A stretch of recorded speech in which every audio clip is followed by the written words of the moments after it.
Mm. akora umuhango nkuko yasenga mu kirimi ntumva. Mm. Akenshi yabumbura akanwa akabona nyine karabumbura akanwa agakoresha nyine n'amaje. Mm. Yari afite parufe ayishahira kuri ya envelope. Ngo arangize yafashe n'urwandiko kaza kubita gutya hejuru. Mm. Hari saa sita zuzuye abumbura rwa rwandiko ya envelope. Mm. Twari twashizemo urupapuro rwa duplicata twanditse Mhm. n'amafaranga arubumbuye, sanga nta kintu kirimo, sanga byagiye. Arambwira ati urwandiko rwagiye n'amafaranga yo kwiyandikisha yagiye, ahasigaye ni ukugaruka ejo saa sita zuzuye nibwo tuzotora igisubizo. Nuvuga wararebye neza ubona nti yabikuyemo n'aya maso yanje apana kuvuga ngo narebye hirya kuko nzewe nakurikirana kantu kose kamwe ku kandi. Yego. Ndavuga ati sawa, ngo wabe umunsi ukurikiraho naje saa sita, ni ukuvuga ngo saa 5:30 zabaye ndimo. Saa sita zagiye kuba, ni ukuvuga ngo saa sita zuzuye zagiye kuba turi mu ishambure yatangiye gukora imihango. Yego. Mu mwanya atora urwandiko ndarubona ruraza rwa rwandiko urizana, ni ukuvuga ngo envelope yari iri aho ngaho nta kintu cyari kirimo. Wabibonye neza ko ntakiri? Jewe ndabibona n'amaso yanjye. Akora ya mihango ashahiramo parufe n'agapudira yari afite arapfundikira. Mu mwanya akora imihango arasenga, byatwaye nk'iminota nk'itanu. Mu mwanya arambwira ngo nintore urwandiko, ngo ntore urwandiko, hazamwo agapapuro.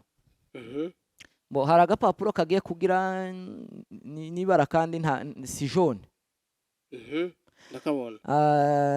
Kagapapuro kaje arambwira ngo ngakuremo, ngo ninsome. None ndakabumbura sanga nta kintu cyanditseho. Ngo ndangize arambwira ati sari ikintu wabona? Toya, nta kintu cyanditseho. Arambwira ngo nimusingirize, ndamusingiriza, afata akantu kameze nk'agapudira ashiraho. Ngo amare araharura gutya ku gapapuro. Inyandiko iraboneka, ari inyandiko yirabura. Ni ukuvuga ngo nasoma nza gutya. Gusa ijambo njewe nasomye hari amagambo amwe ntasoma. Ijambo nabonye ryari ryanditsemo ni Peresi. Arambwira ati se wabisobanuka ibi ngibi? Ndamubwira toya. Arambwira ngo ahangaha wamaze kwakirwa, kibagukinguriye. Arambwira ati ahangaha ni ukuvuga ngo mu bwami bw'abaperesi bamaze kukwakira, bakwemereye. Ngo ndangize arambwira ati sasa ibikurikiraho ni ukuvuga ngo twebwe ejo uzogaruke hari umuntu ushinzwe ibi ngibi mpaye gukoresha.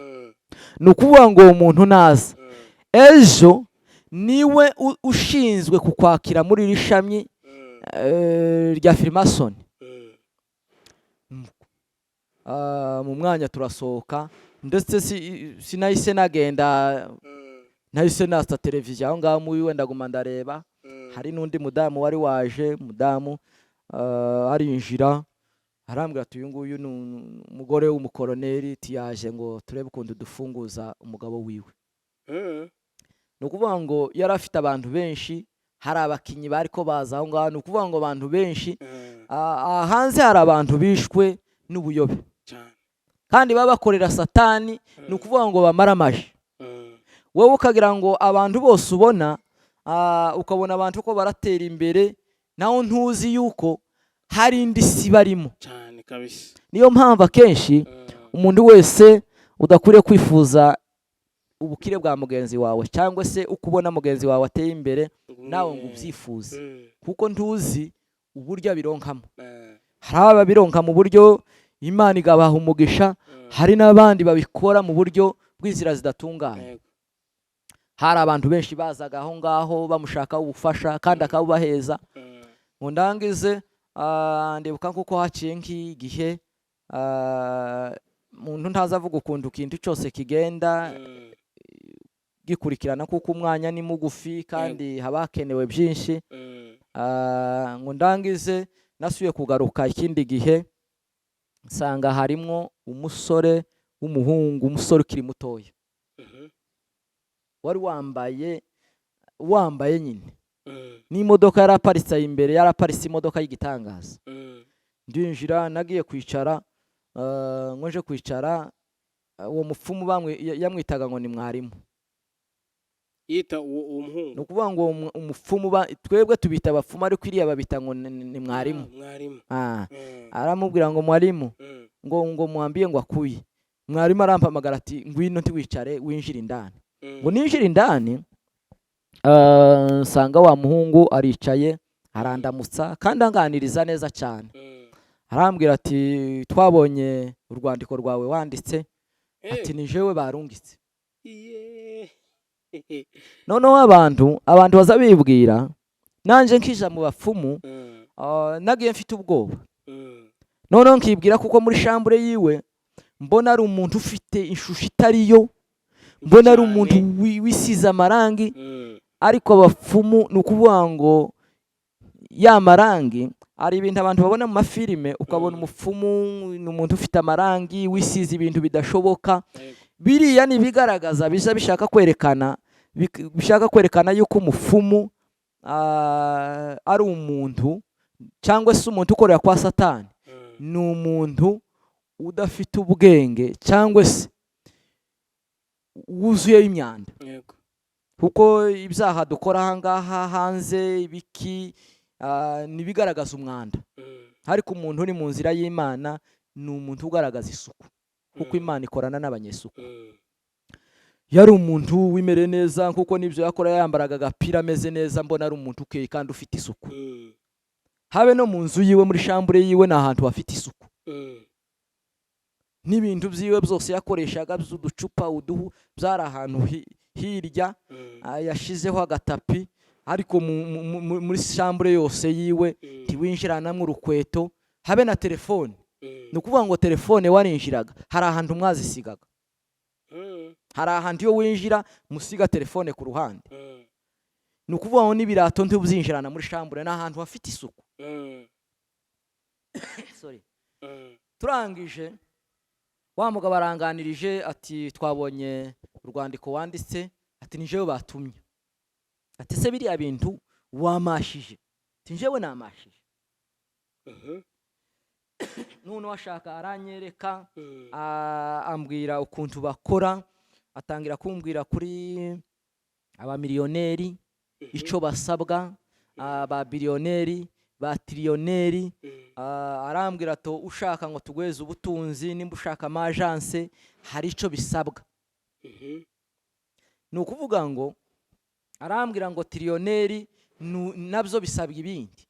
Atariko wowe ubusabe bwawe ntabwo wantangaje, ni gute ushira ubuzima bwawe mu kaga ku mafaranga adafatika miliyoni 5? Ngugiye gushira ubuzima bwawe mu kaga. Urumva iryo jambo? Ubuzima bwawe ubushize mu kaga kubera miliyoni 5 wokorera umunsi umwe. None ngo abivuge abati umunsi umwe mfite ikibazo cyatumye mpunga ideni. Ngo ideni ni ribi, ideni ni ribi, yaratuma umuntu yiyahura, bigatuma umuntu akora ibintu umuntu muzima tokoze. Ngo ndangize arambwira, ndamubwira ati naje nabitekerejeho. Arambwira ati okay. Noneho afata telefone yiwe atangira kunyereka ku mbuga zabo, anyerekera nyine ukuntu bimeze. Arambwira ati noneho ko bimeze, kugira ngo dukorane, genda ejo uzaze uzane parufe. Urumva? Noneho naratangaye, buriya Satani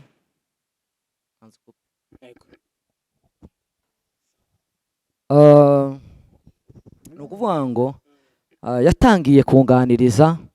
Noneho jewe mubwira kuko ari jewe waje nabitekerejeho, kandi uyu mwanzuro nafashe nta muntu wangishije inama usibye njewe njenyine.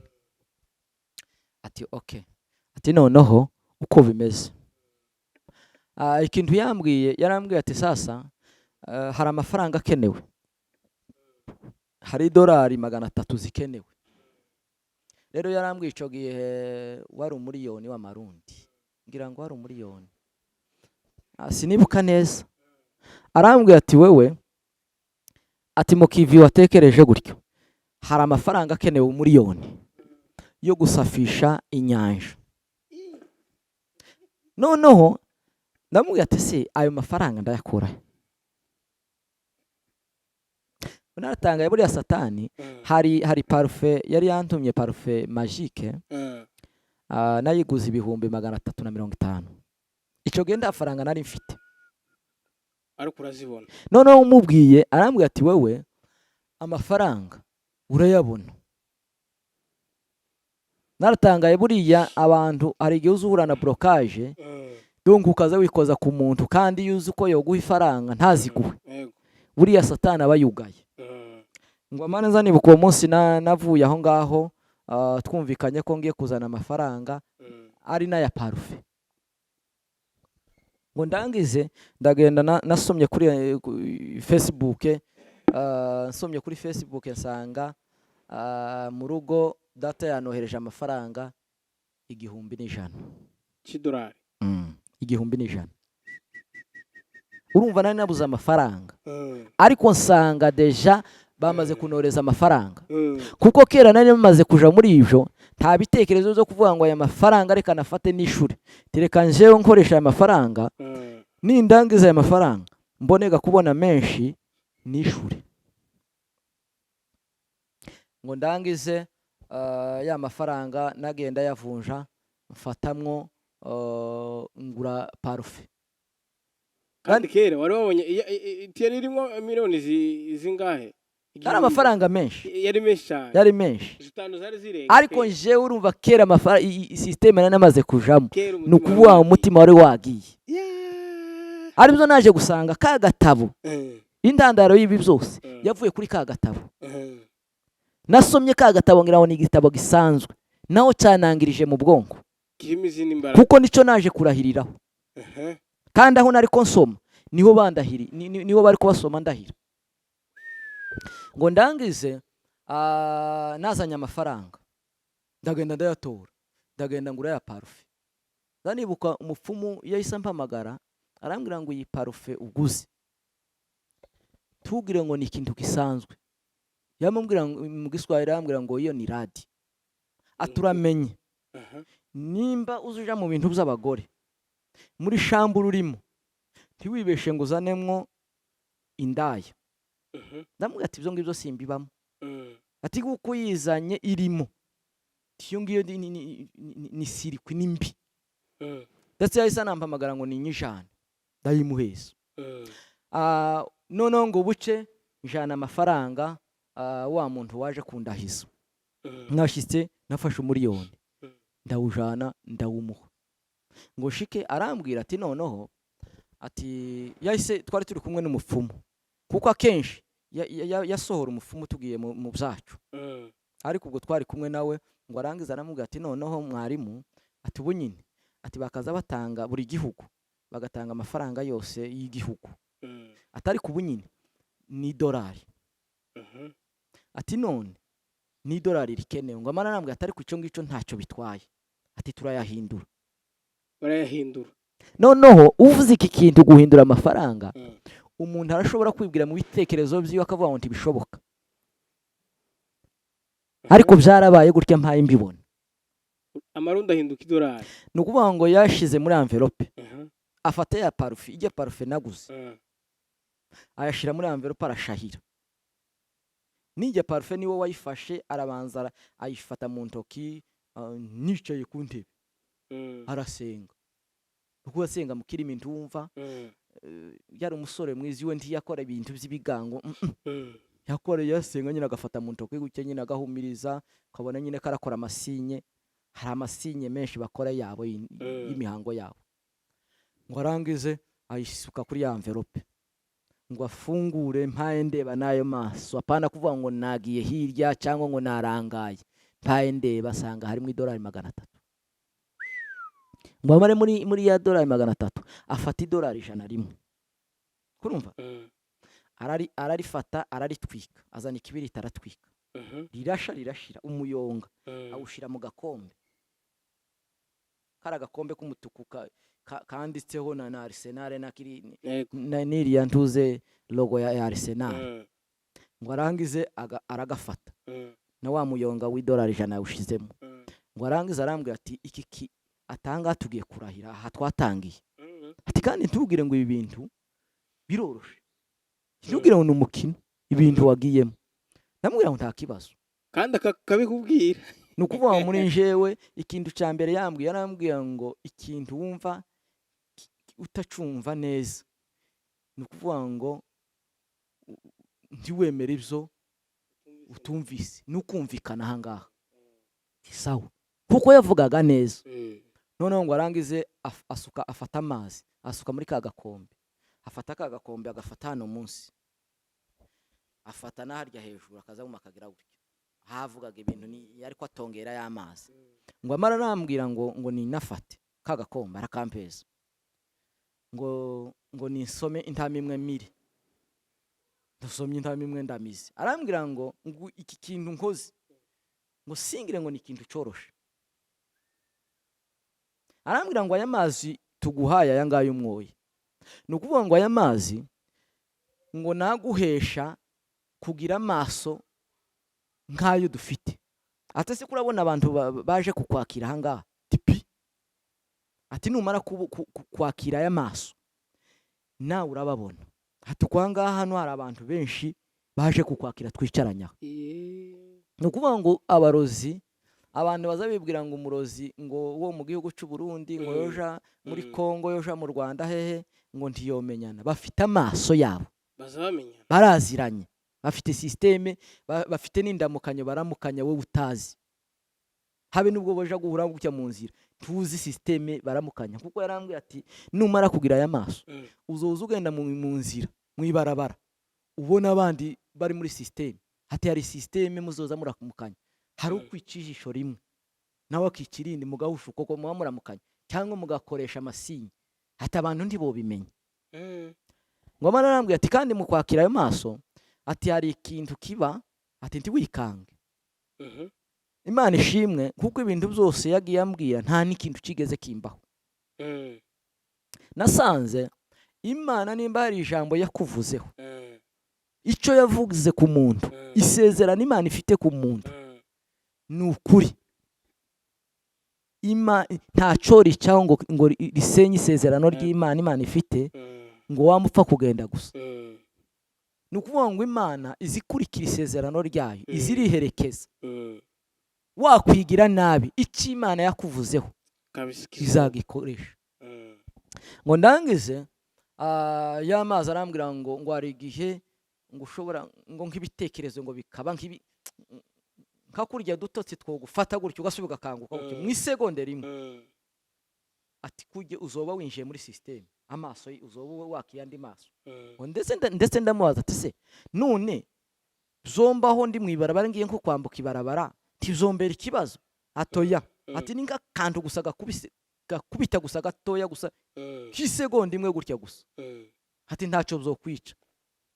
Nuko arambwira ati aya mazi yandasigaye genda muri toilette yo hanze bimbye ya nyine izi zino z'ikinyafrika, atume nayo mazi kandi nushika nuja guhindukira tureba inyuma, genda kinyuma nyuma. Nukuvuga ngo niwinjira muri toilette uvuge ngo ntoye umugisha wanje bari baranjanye, nushika umene mw'amazi wamuhindukira usubira inyuma uhindukire nyine, uha ugaruka nturebe inyuma, kwibesha ukareba inyuma bikubaho ni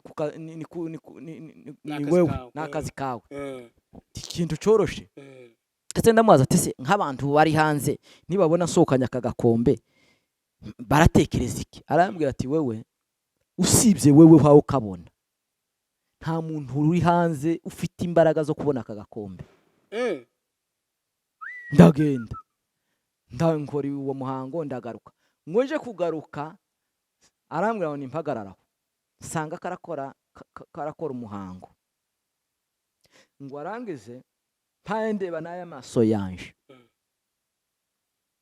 ya shambure twari twicayemo yamihinduka gusa idolari, kandi inoti ijana gusa, apana senkanda, apana ubudolari, apana 10, inoti z'ijana zuzurari. Arambwira ati subonye iki? Mbonye amafaranga, mbonye idolari. Ati ubu nibwo butunzi bwawe. Ngo ndangize arambwira ngo ninsubireyo, subiyeyo, ahamagara wa mupfumu, aramubwira ati zana umwenda, atuzane na yankoni, ati ubu twatangiye kurahira. Warangize azanye umwenda, ibikanzu nza mbona bambara, ngunda kubibona nk'abakorari yo mu makatolike cyangwa nyine mu yandi matorero, ibikanzu byera biriho umusaraba imbere. Arakizana cyaga ikanzu ndacambara, ngo mare mfatana yankoni. Uzo bose kabikora ntabwo bufite pi. Nari maze mbese nari nagiye. Wari wagiye. Kandi nari maze gufata umwanzuro. Ngo ndangize arambwira ngo nimpaguruke, none afata ya parufe ayinshaye mu mutwe, arambwira ati ibintu urimo tubwire ngo nugukina, ati tubwire ngo nugukina, hatanga twatangiye kurahira. Ngo ndangize cya gitabo wa mufumu yakoreshaga nico nahagazeho, arambwira ngo hagarara kuri kino gitabo Bibiliya. Ayishiza aho ngaho, nambaye rya kanzu, fashe na yankoni. Utu dukoni nza mbona batanga mu makwa, agakoni kaba gafite akantu niko yazanye. Ngo ndangize arambwira ngo nindahire, ngo yuko nzokorera Lucifer, ibondi bavuga Satani, Lucifer. Ngo nindahire ko nzomukorera ibihe byanje byose. Ndavuze ati nzokorera Lucifer ibihe byanje byose. Mu mutima wanje hakazamwo ijambo rivuga ati wewe numara kubona ifaranga ukishura,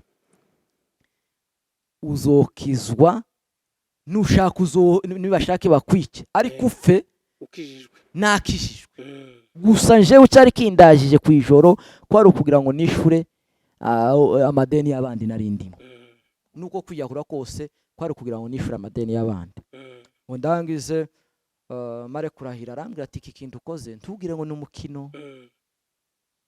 Ariko yarangiza akambwira ati wewe hatufite inyenyeri, tiko turagerageza kuzimya inyenyeri yawe, ufite inyenyeri ikomeye, inyenyeri yawe ni nini.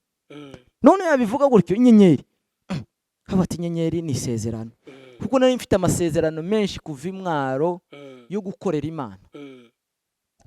Ngo ndangize arambwira ati sasa iki ngiki kirarangiye, ati hari ikintu gikenewe, ati ikintu gikenewe uzogenda uzane ntuze, uzane ugura intama, ati iyo ntama niyo tuzobaga dukora ifeta ahangaha umunsi wa nyuma. Ati congeyeho ndetse iyo ntama simpanibuka nimba narayiguze ico gihe, nimba yari 15,000, kuko n'amafaranga nahise mbwa ati twebwe iwacu ntibyeme noja mu isoko bakambona mpangura intama bakibaza iki. Ati wewe amafaranga yaheze mwarimu azoyigura, ntahise nayamuheza aja kuyigura.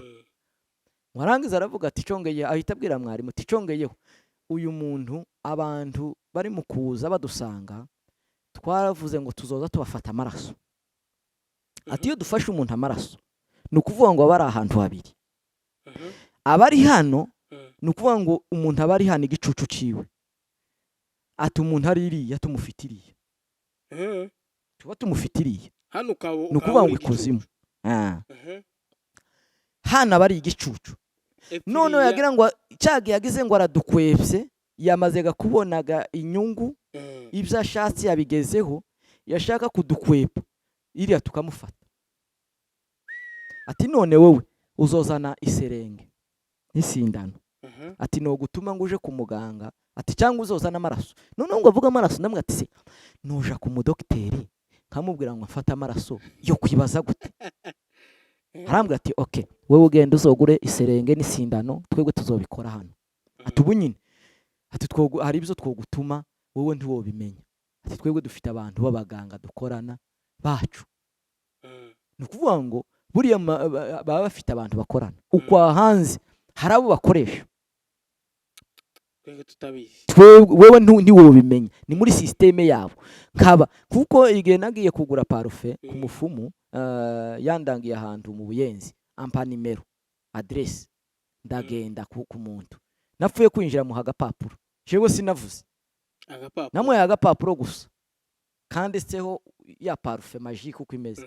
Ikintu yakoze yamaze kugasoma runama karandeba, arambwira ngo iyi parufe ngo giziba ati niyo ari sigaye yonyine, ataba motari bafite za bajaje ba taximen, atabantu benshi barayiguze. Ni ukuvuga ngo abantu benshi barayikoresha, urayikoresha haba mu botike yawe, haba mu biki byawe byose.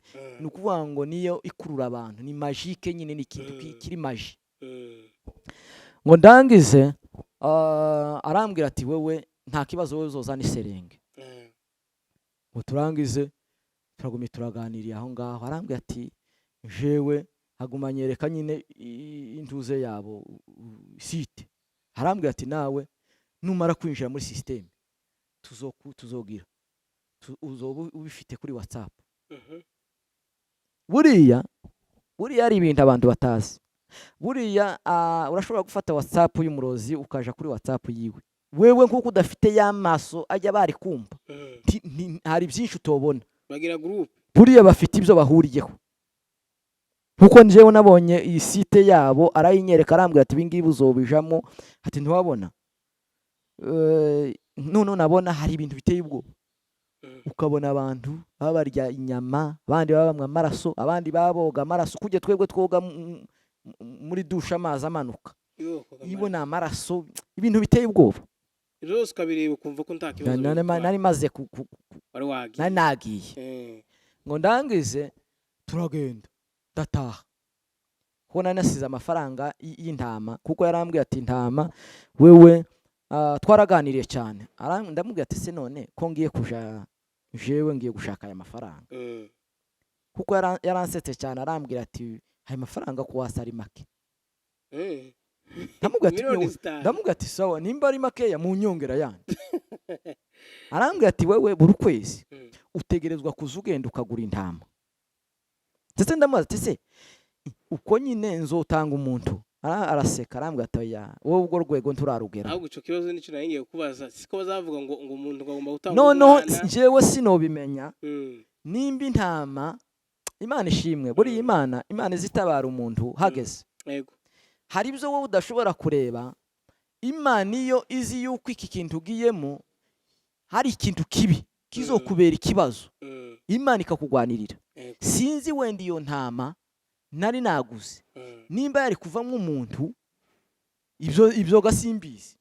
Kuko nje barambwira ati wowe gusa ni intama, tuzoza ugenda nimba ukwezi gushize ugura intama, uhamagaza abantu muri quartier, nushake gusaba ibage bayirye, umuntu wese uzoza uyiryaho. Ni ukuvuga ngo umugisha afite uzoza uhita utwara wowe. Umugisha umuntu uriye wese kuri ya ntama dusangiye, ni ukuvuga ngo uhitunzaho ya maraso ya ntama yamenye. Ni ukuvuga ngo nari mfite, urumvaga kera bari banteguriye, ni ukuvuga ngo mfite imizimu cyangwa se amajini. Ni ukuvuga ngo iyo akazi kayo ni ukumwa amaraso. Arambwira ati kandi ubibuze, ni ukuvuga ngo ibyo ntibizokubwira ngo wabibuze gute. Ufite amaraso, bizokonka amaraso, bikumara amaraso. Ni ukuvuga ngo ntuzovuga ngo wabuze intama, wabuze ifaranga zo kugura intama, kandi ibyo bikeneye amaraso, bizokwica bikunyunyuza amaraso. Ndetse arambwira ati ukeneye hari sheneti tuguha.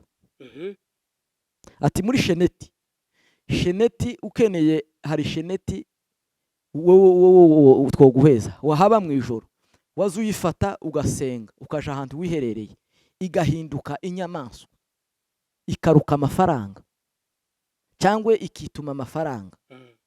Ati iyo nyamaswa ikintu izirya amagi, irya amagi y'intuze, amagi y'inkoko z'ikinyafurika, pana inkoko z'ikizungu, mbese ay'ikirundi cyangwa inkoko z'ikinyarwanda cyangwa ziya z'igikongomani nyine z'ikinyafurika. Ati ni amagi yazo zirya. Ati ya magura yafata ukayashira ku gasahani, yamara kuruka ugashiraho ya magi ukayashiraho ngaho, ni ukuvuga ngo irangije kuruka izifata ya magi umubare wayo ikayarya, yamara kuyarya mu mwanya igahinduka ya sheneti, ukabona kuyitora ukayambara cyangwa ukayibika.